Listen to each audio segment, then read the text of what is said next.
বিসমিল্লাহির রহমানির রহিম। হে সমস্ত জগতবাসী, আজ আমি শামীম আলী চিশতি আপনাদের সামনে যে আলোচনাটি নিয়ে আসলাম, আমাকে কোনো ভক্ত, কোনো আশিক আমাকে জানাচ্ছেন যে আমি আল্লাহর পথে থাকার চেষ্টা করি, আল্লাহর ইবাদত করার চেষ্টা করি এবং মানুষের কিছু উপকার করার চেষ্টা করি। কিন্তু দেখেন যে কোরআনের কিছু আয়াত লিখে সাথে ধারণ করে রাখলে অনেক সময় মানুষের উপকার হয়। বা একটা গর্ভবতী তার সন্তান ভূমিষ্ঠ হচ্ছে না, কোরআনের একটা আয়াত আছে, সে আয়াতটি লিখে গর্ভবতীর সাথে রাখলে সাথে সাথে বাচ্চাটা ভূমিষ্ঠ হয়ে যাবে, মার কষ্ট কম হবে। তো মানুষের কিছু উপকার করার জন্যে কোনো একটা ভক্ত, কোনো একটা আশেক তিনি আমাকে বললেন যে আপনি এই বিষয়ে কিছু আলোচনা করবেন। আমি কোরআন পড়ি, হাদিস পড়ি, বিভিন্ন কবিরাজি সাইট মানুষের উপকার করার জন্য করার চেষ্টা করি, কিন্তু আমি এত আমল করি, কিন্তু আমি মানুষকে কিছু দিলে এটা কাজ হয় না। বা আমি মানুষের একটা পানি ভরা দেবো, এটা কাজ হয় না। একটা তাবিজ দেবো, এটা কাজ হয় না। তো এটা হয় না কেন? আমি তো চেষ্টা করি মানুষের উপকার করার জন্য, এটা হয় না কেন? তো এই বিষয়ে আমাদেরকে বা আমাকে এই কথাটা জিজ্ঞাসা করলেন। তাই আমি চেষ্টা করব এই বিষয়ে কিছু ফয়সালা দিতে, যেন তিনি এই কথাগুলো শুনে উপকার পান। সাথে করে আপনাদের মধ্যে যদি কেউ ভাবেন যে এরকম আমাদেরও হয়, আমরা তো আমল করি কিন্তু আমাদের কার্য ফলছে না, তো আজকের এই কথাটা অবশ্যই আমি বলবো। এর প্রথম বিষয়টা হলো, দেখেন, যারা অতিরিক্ত মিথ্যা কথা বলে তাদের কোনো পানি পড়া, কোনো তাবিজ কবজ এগুলো কবুল হয় না, আল্লাহ এটা নেয় না। কেন নেয় না?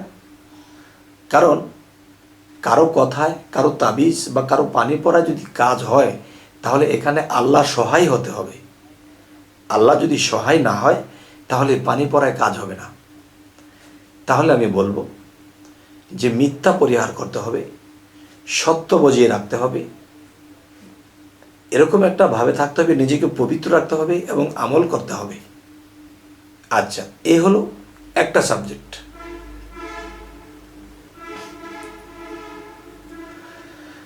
আরেকটা সাবজেক্ট হলো, দেখেন যে পৃথিবীতে ভালো কবিরাজ আছে, ভালো জাদুকর আছে এবং খারাপ কবিরাজও আছে। তাহলে কেউ ব্যবসা করে খায়, আবার কেউ মানুষের উপকার করে যায়। আচ্ছা, তাহলে দেখবেন একজন পীর সাহেব, কামেল পীর সাহেব যখন মৃত্যুবরণ করবে, এর আগে দিয়ে কোনো ভক্তকে তার খেলাফতটা দিয়ে যায়, যেন তার এই জিনিসটা ধরে রাখতে পারে। আচ্ছা, আবার সে যখন চলে যাবে তখন অন্য কাউকে খেলাফত দিয়ে সে চলে যাবে। আচ্ছা, তাহলে কেউ যদি কবিরাজি করতে চায় যে আমি ব্যবসার জন্য না, আমি টাকা কামানোর জন্য না, আমি মানুষের উপকার করব, যদি কোনো মানুষের বিপদ আপদ থাকে, অসুখ বিসুখ সমস্যা থাকে, তাহলে আমি তাদেরকে কবিরাজি তাবিজ কবজ বা একটা কিছু দিব, পানি পড়া দেব, এতে আল্লাহর রহমত ভালো হবে, আমি টাকার বিনিময়ে করব না, মানুষের উপকারের স্বার্থে করব। আচ্ছা, যদি আপনি উপকারের স্বার্থে করতে চান, তাহলে কি করতে হবে? দেখেন, প্রত্যেকটা জিনিসের একটা ওস্তাদ লাগে। কলেজ ভার্সিটিতে যাবেন, যে আপনি পাস ফেল বা সার্টিফিকেট যদি লাগে, তাহলে আপনাকে সাইন করতে হবে, সাইন থাকতে হবে সেই কলেজের। সেই সাইন যদি থাকে, তাহলে আপনি একটা সার্টিফিকেট পাইলেন, এই সার্টিফিকেটটি দেখেই আপনি একটা চাকরি করতে পারবেন।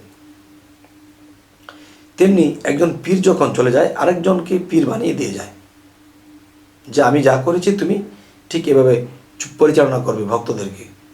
আচ্ছা, ঠিক একজন কবিরাজ যে কবিরাজি করে মানুষের উপকার করে, এরকম কোনো লোকের সঙ্গ আপনাকে নিতে হবে এবং তাকে ওস্তাদ হিসেবে মানতে হবে এবং তাকে সালাম শ্রদ্ধা করতে হবে। যদি তিনি হাকিকতের কবিরাজ হন, পরোপকারী হন, খারাপ ভণ্ডের কথা বলছি না। আচ্ছা, তাহলে এরকম একটা লোক, এর পিছনে আপনি কিছুদিন সময় দিবেন, তাকে ওস্তাদের সম্মান দিবেন, আপনার প্রতি তার মায়া হবে। একটা সময় আপনাকে সে অর্ডার করবে যে তুমি এই তাবিজ কবজ পানি পড়া এটা সেটা তুমি মানুষের উপকারের জন্য দিও। যখন বলল দিও মানুষকে, তখন এটা কি হলো? এটা পারমিশন হলো। খেলাফতের মতো একটা পারমিশন হলো। তখন সে যদি কাউকে কিছু দেয়, তখন এটা কাজ করবে। 10টা দেবে, 7টা 8টাই কাজ করবে, হয়তো 2টায় দিক সেদিক হতে পারে। 10টা দেবে 10 জনকে, এতে 7টা 8টাই কাজ করবে। আচ্ছা, তাহলে এখানে বিষয়টা কি? আপনি কি বলেছেন যে এত আমল করি, মানুষকে একটা উপকার করার জন্য কিছু দিতে চাইলে এটা কাজ হয় না, বা নিজের জন্য একটা কিছু করবো এটাও কাজ হয় না, ফ্যামিলির জন্য কারো রোগ বালাই হয়েছে একটা কিছু দিচ্ছি, কাজ হয় না। কাজ এই জন্যই হয় না যে আপনি পারমিশন পাননি। তাই একজন কবিরাজ যদি আপনার নিকটে থাকে বা ভালো চরিত্রবান হয়ে থাকে, পরোপকারী হয়ে থাকে, তাহলে তার কাছে আসা যাওয়া করেন, তাকে সালাম শ্রদ্ধা করেন। একসময় সে আপনাকে এটা দান করে দেবে বা আপনাকে অর্ডার দিয়ে দেবে, ঠিক আছে বাবা তুমি এগুলো মানুষের উপকারের জন্য দিও।